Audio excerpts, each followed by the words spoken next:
အိမ်ကညီမတော့စုံညီမဝင်ဖို့အတွက်အိမ်ချုပ်ပေးဖို့ပူဇာထားလို့ချုပ်ပြီးပါအလောက်ကမတော့ရသေးဘူးအစားအခုမှချုပ်တက်ခါစားဆိုတော့ပိတ်ဆောင်ညီကိုလက်တွေဆိုင်မနှက်ပြန်စုံညီဆိုရင်ဒီနေ့မှချင်းချင်းထပူလာရင်ညီမတော့ကျေးဇူးချုပ်လိုက်ပေါင်းတယ်တဲ့မအစားအခုဒီမပြတ်ဒါတော့ဗီဒီယိုရိုက်နေလို့ပို့ချုပ်ချီချုပ်နေရပါချိုးရိုးလေးတွေပြန်တော့အောင်မြို့တိုက်ပါတယ်ဒါကတော့ကျေးဇူးတက်ဖို့အတွက်ချိုးလေးပေါ့နော်အကျန်းနယ်လေးတော့ထွက်လာပြီပြီးတော့လက်တွေဆက်တက်မယ်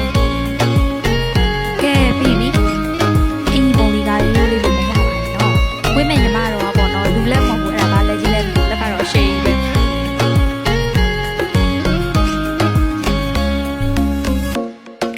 힘껏 닫아도 다시 열린 서랍 같아 하늘로 높이 날린